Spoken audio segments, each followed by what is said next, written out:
उसकी ताकत से मैं तमोगुण जैसे काम करूंगा। यानी कि मेरे में अपने आप में कोई शक्ति नहीं है, मेरे अंदर जो गुण है वो गुण मुझे प्रेरित करते हैं, उन गुणों से मुझे शक्ति मिलती है। और वो 3 गुण क्योंकि प्रकृति के गुण है, परमात्मा की शक्ति से ही आए हैं वो गुण, उसके अनुसार ही सारा कार्य होगा। और मेरे अंदर गुण कौन से होंगे? जैसे मेरे संस्कार है। संस्कार कैसे होंगे? जैसे मैंने पहले कर्म किए हैं उसके बेस पर मेरे संस्कार बनते हैं। और अगर मुझे नया जन्म प्राप्त किया हुआ है तो पिछले जन्म के जो संस्कार है उनके हिसाब से मेरे अंदर सत्व रज या तमोगुण होगा, उसी के हिसाब से मेरी सोच होगी और उसी के तरह से मेरे कार्य होंगे। संपूर्ण कर्म सब प्रकार से प्रकृति के गुणों द्वारा किए जाते हैं। एक बार इसको दोबारा रिपीट करना। मेरे गुण मेरे संस्कार के मुताबिक होंगे और मेरे संस्कार जो मैंने पहले कर्म किए हैं उसके बेस पर होंगे, जो मैंने पहले स्टडी की है उसके बेस पर होंगे। जैसे मेरे जो है मेरे मित्र रहे हैं जिनसे मैं चर्चा करता रहा हूँ उसके बेस पर होंगे। यानी जैसे वातावरण में मैं रहा हूँ उसके हिसाब से ही मेरे संस्कार होंगे। और अगर मेरा पुनर्जन्म हुआ है तो पिछले जन्म के जो मेरे संस्कार हैं वो सत्व रज या तम के अनुसार जैसे संस्कार होंगे वैसी मेरी सोच होगी, उसी सोच से मैं प्रेरित होऊंगा। वो सारी सोच जो है परमात्मा की शक्ति से ही आ रही है, उसी से प्रेरित होऊंगा। अब क्योंकि वो संस्कार और उस तरीके से प्रेरणा आ रही है तो फिर मेरे कार्य जो होंगे वो भी सत्व रज या तम जैसे ही होंगे। देखिए शशि। हाँ जी, एक तो आपने यही कहा कि मेरे गुण मेरे संस्कार के मुताबिक होंगे। आपने मतलब मेरे मतलब कि जो मेरे में गुण है उसी के अनुसार मैं काम करूंगा, जो मेरे गुण होंगे मेरे संस्कार के अनुसार होंगे। और मेरे संस्कार मेरे पूर्वकृत कर्मों के अनुसार होंगे या जैसा वातावरण होगा उसके मुताबिक। और अब जो मैं कर रहा हूँ इसके हिसाब से मेरे संस्कार भी बदलते रहेंगे। संस्कार बदलेंगे तो मेरा रुझान, अगर मेरे संस्कार सत्व की तरफ जा रहे हैं तो वैसा होगा, रजो की तरफ जा रहे हैं वैसा होगा, तमोगुण की तरफ जा रहे हैं तो वैसा होगा। तो आने वाले समय में भी मेरे संस्कार इसी हिसाब से बदली हो सकते हैं। जैसी मेरी डिस्कशन है, यहाँ से ये चर्चा होने के बाद भी मेरे में अगर तमोगुण कहीं से आता है, पूर्व संस्कारों से आता है, और मैं उसके हिसाब से एनालिसिस करना शुरू करता हूँ कि गीता में ऐसा लिखा है, इसके बजाय तो ये भी ठीक है वो भी ठीक है, वो जो मेरी सोच होगी वो भी इस पे निर्भर करेगी कि मेरे पूर्व पूर्वकृत संस्कार कैसे हैं, उसके हिसाब से मैं चलूंगा। यानी जो मैं कर रहा हूँ अपनी मर्जी से तो ठीक है, मैं कोशिश करूंगा चेंज हो सकते हैं, लेकिन जो शक्ति आ रही है वो जो मेरे अंदर संस्कार हैं, जो प्रकृति के गुण हैं, सत्व रज और तमोगुण जितनी जितनी मात्रा में है उसी के हिसाब से मेरे अंदर वैसी वैसी शक्ति आएगी। तो कहा है संपूर्ण कर्म सब प्रकार से प्रकृति के गुणों द्वारा किए जाते हैं। यानी मैं नहीं करता, मेरे अंदर जो प्रकृति के गुण है उनसे जो शक्ति आ रही है उन्हीं के अनुरूप आ रही है, उसी तरह से कार्य होंगे। जिसका अंतःकरण अहंकार से मोहित, तो भी जिसका अंतःकरण अहंकार से मोहित हो रहा है ऐसा अज्ञानी मैं करता हूं ऐसा मान लेता है। हमें लगता है कि हमने किया, लेकिन हमने नहीं किया। हमारे ये जो प्रकृति के गुण है हमारे अंदर जिस जिस मात्रा में है और जो जो गुण है उसी के हिसाब से हमारे कर्म होते हैं। देखें शशि, इसमें कुछ और प्रश्न हो? जो मेरे पास उसमें ये लिखा हुआ है, वो जो आप बताते होते हैं आकाश गंगा पूर्ण हो, इस समष्टि शक्ति से शरीर वृक्ष आदि पैदा होते बढ़ते घटते हैं, गंगा आदि नदियां प्रवाहित होती हैं, मकान आदि पदार्थों में परिवर्तन होता है। उस समष्टि शक्ति से मनुष्य की देखना सुनना खाना पीना आदि सब क्रियाएं होती है। परंतु मनुष्य अहंकार से मोहित होकर अज्ञानवश एक ही समष्टि शक्ति से होने वाली क्रियाओं के 2 विभाग कर लेता है। अपने आप होने वाली क्रियाएं, शरीर का बनना, भोजन का पचना, और दूसरी ज्ञान पूर्वक होने वाली क्रियाएं, देखना, बोलना, भोजन करना। ज्ञान पूर्वक होने वाली क्रियाओं को मनुष्य अज्ञानवश अपने द्वारा होने वाली मान लेता है। ये है तो प्रकृति के द्वारा, प्रकृति से उत्पन्न गुणों से ही हो रही है। सत्व रज और तम जिस मात्रा में हमारे अंदर ये गुण है वैसे हमारे संस्कार है, उसी के हिसाब से हमारे अंदर ताकत बनती है, उसी के हिसाब से हमारी एक्शन होते हैं। एक्शन, ठीक है, ये भाव है इस श्लोक का। ठीक है। हम वापस आते हैं। अशोक भाई साहब कुछ आप बताएंगे? इसमें ऐसे है ना, जो जिसने तो प्रकृति के साथ संबंधित माना हुआ है, वो तो ऐसा मानेगा भी हाँ मेरे पिछले संस्कारों के साथ हो रहे हैं, या मेरे में सत्वगुण है, रजगुण है, तो तमोगुण के मुताबिक हो रहे हैं। परंतु जो इस गुणों से ऊपर उठ गया है, जो आत्म स्वरूप में है, वो ये मानेगा कि सभी कर्म गुणों के हिसाब से हो रहे हैं। उसकी अंडरस्टैंडिंग भी इस तरीके से अच्छी हो जाएगी। ठीक, हाँ ठीक है।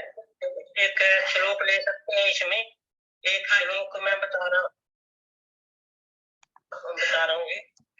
7वें अध्याय का 13वां श्लोक है। त्रिविध गुणमयी भावी देवी सर्वमदम जगत मोहितम नाभिजानति मामेभ्यः परमं ब्रह्म। ये जो 3 गुणों से है, गुण है प्रकृति के, हर एक प्राणी से मोहित हो रहे हैं, इसी के चक्कर में पड़े हुए हैं, इससे मोहित हो रहे हैं, इसलिए वो इनसे परे मुझ अव्यक्त हो, जो मैं परम परमेश्वर हूँ, इसलिए वो मुझ अव्यक्त को नहीं जानते, इसी में वो मोहित हो रहे हैं। ये 7वें अध्याय का 13वां श्लोक देख लेना जी। ये ठीक है, ठीक है।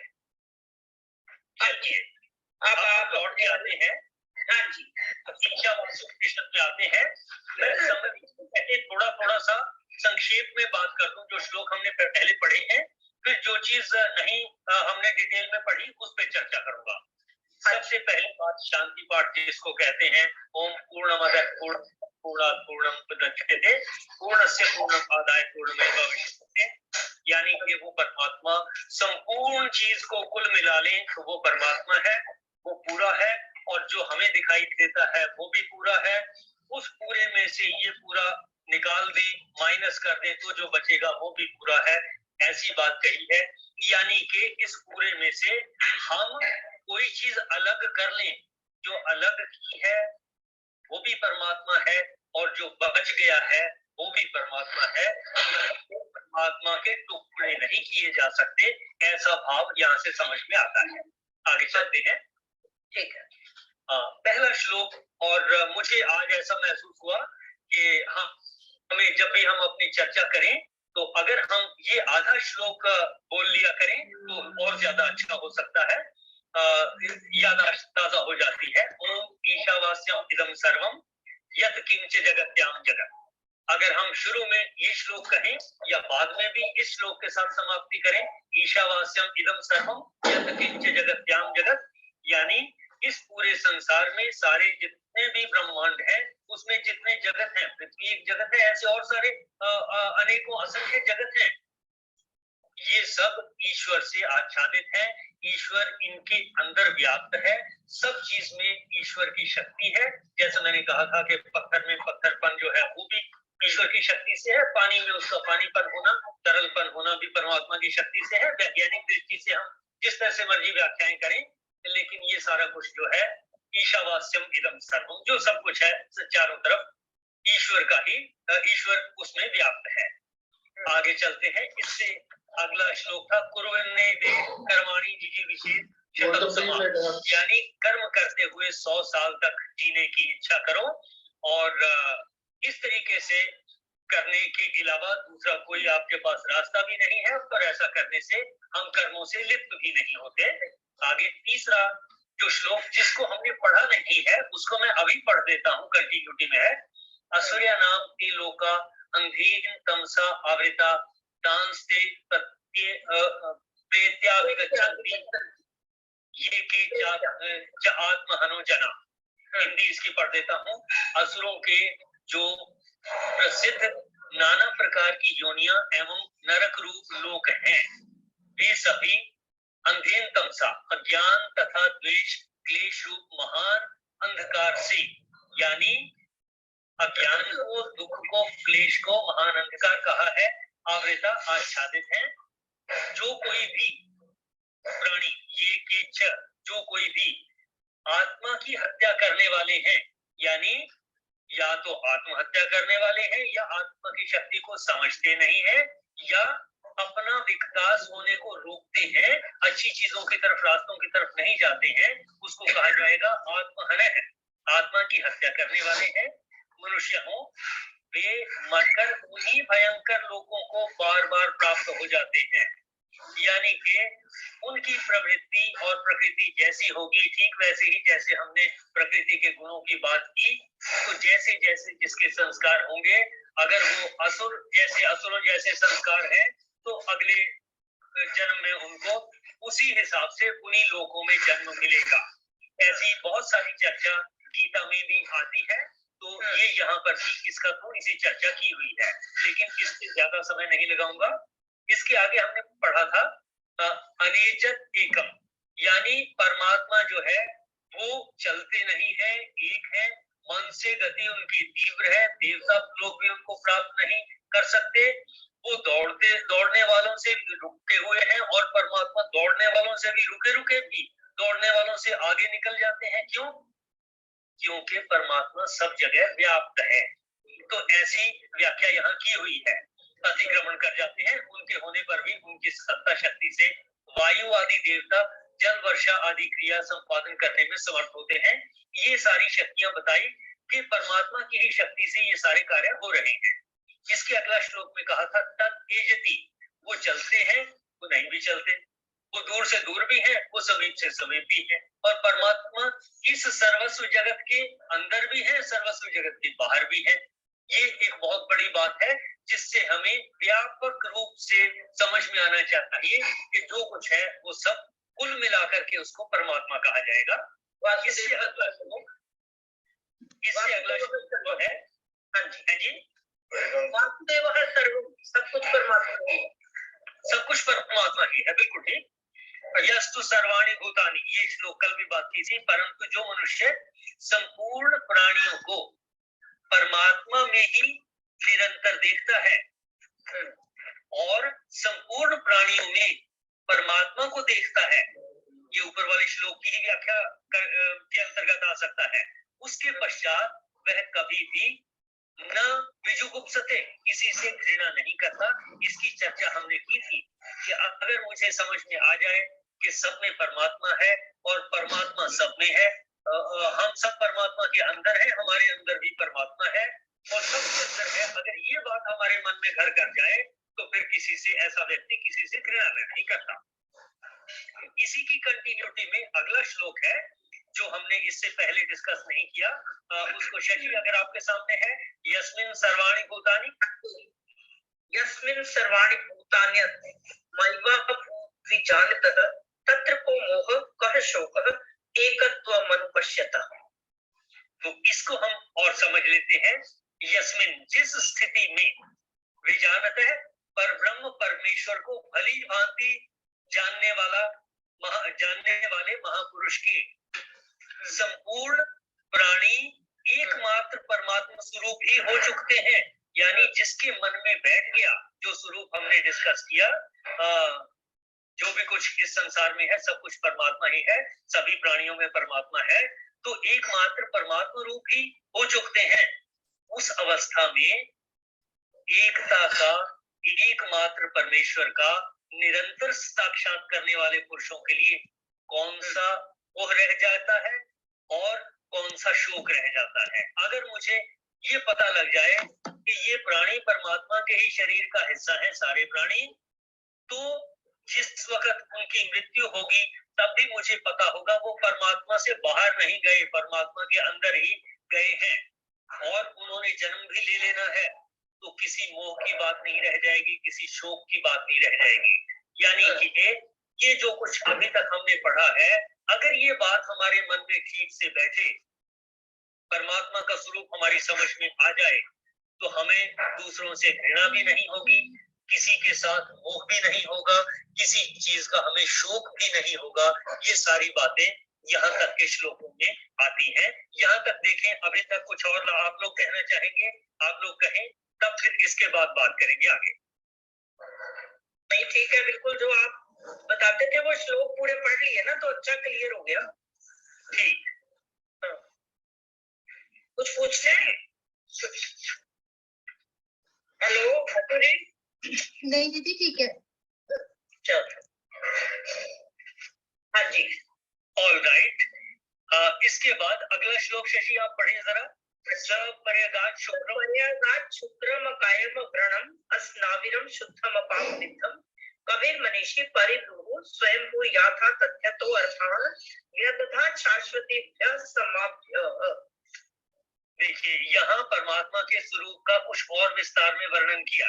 वह महापुरुष यानी परमात्मा परम तेजोमय, उसका तेज है, परम तेज है, एक्सट्रीम तेज है उसका। उसका तेज हम समझते हैं तो सारी आकाश गंगाओं का तेज कितना होगा, तो परमात्मा की जो शक्ति है उसका तेज कुल मिलाकर के देखा जाए तो परम तेजोमय कहेंगे फिर उसे। अकायम यानी कि उसकी काया नहीं है। काया नहीं है तो उसको सूक्ष्म शरीर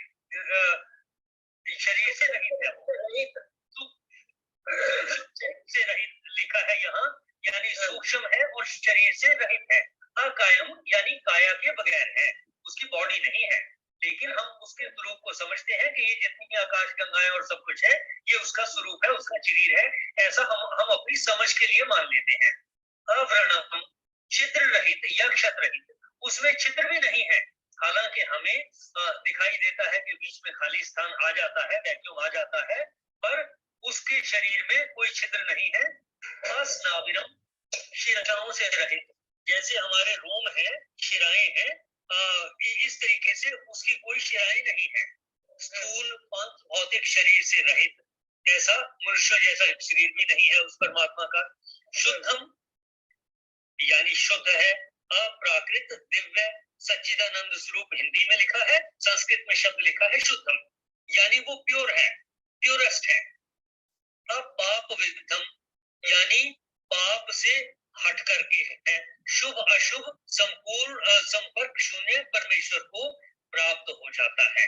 वह महापुरुष इसको प्राप्त हो जाता है जो कवि, जिसको लिखा है हिंदी में सर्वद्रष्टा, मनीषी सर्वज्ञ एवं ज्ञान स्वरूप, परिभू सर्वोपरि विद्यमान एवं सर्वनियंता, स्वयंभू यानी अपने आप होने वाला, जिसको गुरु ग्रंथ साहब में सेवम बोल करके पढ़ देते हैं।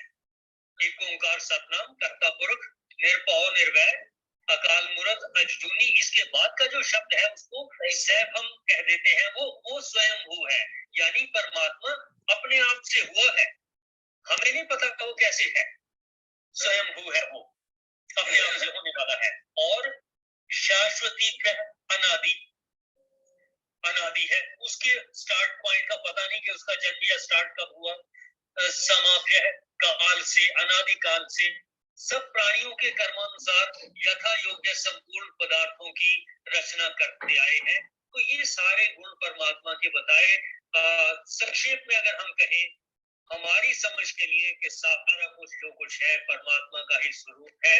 हमारे दोस्त भी, दुश्मन भी, पानी भी, हवा भी, कीड़े भी, मकोड़े भी, जीव जंतु भी, ये सब कुछ मिला करके जो है उसी शरीर का हिस्सा है, हम भी उसी परमात्मा के स्वरूप का हिस्सा है।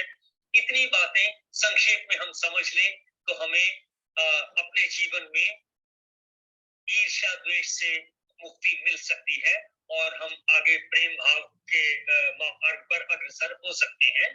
मेरे ख्याल से समय का भी इशारा हो रहा है, आप लोग इस बारे में अपनी बातें कहें, उसके बाद आज की बात को समाप्त करेंगे। ठीक है, वैसे ये ईशावास्य उपनिषद को एक्सप्लेन करने से अच्छा, बल्कि ज्यादा और अच्छा क्लियर हो गया परमात्मा के बारे में। इनफैक्ट ये चीज हमारी समझ में आ गई, इसको बार बार पढ़ें, अपने टाइम में पढ़ें। मैं सॉफ्ट कॉपी भी शेयर कर दूंगा इसकी, जो है ईशावास्य उपनिषद की, आपके पास हो अच्छा, नहीं तो उसको पढ़ सकते हैं आप। ये पढ़ करके ये समझ में आ जाए तो आगे गीता को समझना, बाकी जितने ग्रंथ, किसी भी ग्रंथ को पढ़ो तो उसमें समझना बहुत आसान हो जाता है, क्योंकि परमात्मा क्या है इसी में भ्रम पड़ा रहता है। बहुत सारी जगह कहा जाता है परमात्मा आपको मिल जाएगा, साक्षात प्रकट हो जाएंगे, आपको उसके दर्शन हो जाएंगे, और अलग अलग आप उस जगह चले जाओगे तो मिल जाएंगे। लेकिन मुझे तो ये इतना सारा कुछ पढ़ने के बाद, अध्ययन करने के बाद, मनन करने के बाद यही समझ में आया कि मिलना कुछ नहीं है, मिला ही हुआ है, हम उसके अंदर ही बैठे हैं, हम उससे बाहर नहीं हैं। वो हमारे से बाहर भी है, हमारे अंदर भी है, सब कुछ है। जब ये समझ में आती है तो बहुत सारे सवाल खत्म हो जाते हैं। फिर इस बात का फर्क नहीं पड़ता कि मैंने मंदिर में जाकर के माथा टेका या नहीं, मैंने किसी गुरु को भी माथा टेका है, वो भी परमात्मा ही है, मंदिर में माथा टेका है, वो भी परमात्मा ही है, चाहे उसकी मैं मूर्ति बना लूं, वो भी परमात्मा को ही नमस्कार कर रहा हूँ, या किसी जीवित को, प्राणी को मैं कुछ फायदा कर दूं, वो भी परमात्मा के लिए ही कर रहा हूँ। ऐसा कुछ मेरी समझ में आता है। आप लोग शेयर करें, फिर पूर्ण करते हैं, संपूर्णता की ओर बढ़ते हैं। हाँ जी, 15:7 में लिखा है ममे वांशो जीव लोके जीव भूत सनातना। ये जो मेरा ही अंश है प्राणी, तो जो परमात्मा तो कर्तम अकर्तुम अन्यथा कर्तुम समर्थ है, सब कुछ ही समर्थ है, तो हम प्राणी उनके अंश है, हमारा ही साक्षात रूप है। और गीता में अर्जुन को कृष्ण भगवान ने उपदेश दिया, तो साक्षात जैसे हमारा रूप है ऐसे उनका भी रूप था, साक्षात वो प्रकट थे। तो प्रभु को साक्षात परमात्मा ही थे, जो कृष्ण भगवान थे। और जगह जगह उन्होंने चर्चा की है और सारी बात बताई है, और जगह जगह कहा कि मैं परमात्मा हूँ, और साक्षात जैसे मनुष्य का रूप है वैसे ही उनका रूप था। तो उनका रूप किसी तरह भी हो सकता है। और बाद में ध्यान में ये बात की पूछा कि निराकार और साकार रूप की बात कही। अर्जुन ने पूछा कि उनसे कौन सा अच्छा है, किसकी उपासना करनी चाहिए, इस तरह की बात अर्जुन की तरफ से आई। तो प्रभु ने कहा जो साक्षात रूप है उसमें मन लगाओ, उसमें मन लगाना बहुत सुगम है। जो निराकार रूप है उसमें क्लेशोदिग्रस्तेषा, उसमें बहुत क्लेश है, बहुत दुख है। तो जो साक्षात रूप है जैसे मेरा रूप है उसमें आप मन को लगाओ। तो इस तरह की बात गीता में कही गई है। तो बाकी गीता में भी बहुत से श्लोक है, एक नहीं, 5वें अध्याय का 29वां श्लोक है, और 13वें अध्याय में 12 से लेकर के 18 श्लोक तक 7 श्लोक परमात्मा के बारे में ही है। और भी गीता में बहुत जगह बात आई है जो परमात्मा के स्वरूप की और उनको पाने की, उनके धामों की, इस तरह की विशेष चर्चा आई हुई है। तो उनको अलग अलग से बताया जा सकता है। तो मैं थोड़े से संक्षेप में ये बात आपसे शेयर की। राधे राधे। ये बहुत अच्छी बात है, और मैं मानता हूँ कि हमें ये सारी चीजें समझ करके आगे चलेंगे तो वो सब कुछ समझना बहुत आसान हो जाएगा। हाँ जी, एक सेकेंड। हमारा जो मेन कर्म मतलब कि काम है साकार से निराकार की तरफ जाना। कि सीधा अगर बच्चे को कहें कि एप्पल, तो बच्चा जल्दी समझ नहीं पाता जब तक उसको दिखाएंगे नहीं। सिर्फ ये पहली सीढ़ी है कि सगुण रूप हम पहले ले लें, लेकिन असली तो हमने उस निराकार तक ही पहुंचना। ठीक, हमारा मेन टारगेट तो वही है, वो शक्ति दिखती नहीं है। ये तो सिर्फ उसके आगे शक्तियां ये सगुण रूप में जो करी हुई है, जितने देवताओं के रूप दिखाए हैं, सब कुछ है, वो शक्ति तो निराकार ही है। लेकिन वही बात है जैसे बाद में अध्याय में कहा है कि सगुण की उपासना करने से उस तत्व के बारे में हम जल्दी ज्ञान प्राप्त कर लेते हैं। पर वास्तव में वो शक्ति तो निराकार ही है, जैसे जो इसमें ईशावास्य में एक्सप्लेन किया जा रहा है। तो ये हर एक का अपना अपना इंटरेस्ट है, कोई किस हिसाब से समझ सकता है, किस हिसाब से। लेकिन साकार अपनी जगह है, निराकार अपनी जगह है। मेन शक्ति तो वो निराकार की। देखिए, मैं एक एग्जांपल दे देता हूँ, कहीं अगर डिस्कस करना हो, हम सब समझते हैं। जैसे चुंबक की शक्ति है, हमें दिखता है कि वो खींच रहा है, शक्ति नहीं दिखती। बिजली की शक्ति है, बिजली की का उसका रिजल्ट देख सकते हैं, बिजली को नहीं देख सकते। ये निराकार चीजें हैं, न चुंबकीय शक्ति का कोई आकार है, न बिजली का कोई आकार है, लेकिन उनसे आकार भी पैदा होते हैं, उनकी इफेक्ट को हम देखते भी हैं। इस तरह से दोनों चीजों को, साकार को, निराकार को, दोनों तरीके से समझा जा सकता है, आसानी हो जाएगी। ठीक है। ऐसी जो भगवान कृष्ण जी है, रामचंद्र जी है, ये चुंबक की तरह है जी वैसे। ठीक ठीक ठीक, ये चुंबक की तरह अपनी तरफ खींच लेते हैं। बिल्कुल ठीक, वो वही चीजें है। हाँ जी, हाँ जी। तो बहुत अच्छा खैर एक्सप्लेन किया और बड़ा मजा आया सुनने में। चलिए, ईशावास्यम इदं सर्वम यत्किंच जगत्याम जगत्, समाप्ति की ओर बढ़े। तेन त्यक्तेन भुंजिथा मावृता कस्य स्वित्। मुझे तो ये अब भूल गया, ये सारे 20 के 20 मंत्र जो है और याद थे पहले। भूल गई। चल, सर्वे भवन्तु सुखिनः, सर्वे सन्तु निरामया, सर्वे भद्राणि पश्यन्तु, मां कश्चित् दुःखभाग् भवेत्, मां कश्चित् दुःखभाग् भवेत्। गौ माता की परम कृपा से सुख समृद्धि का बसेरा, गोधन से दुख दरिद्र भागे, सब ग्रंथों का सार घनेरा।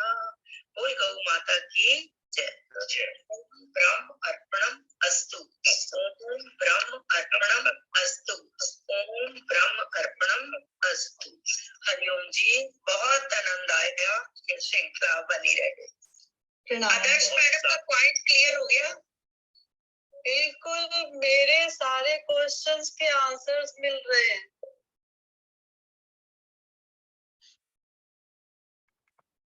चलिए, इसी के साथ आज इतना ही चलेंगे। यदि कुछ कहना चाहें आप लोगों में से तो जरूर कह सकते हैं।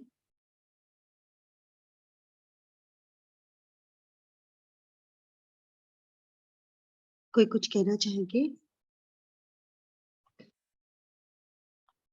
नहीं आशु, वैसे भी उनकी दोनों की आवाज सुन के बहुत अच्छा लगा। बहुत दिनों के बाद सुनी थी शशि दीदी और सूद सर दोनों की।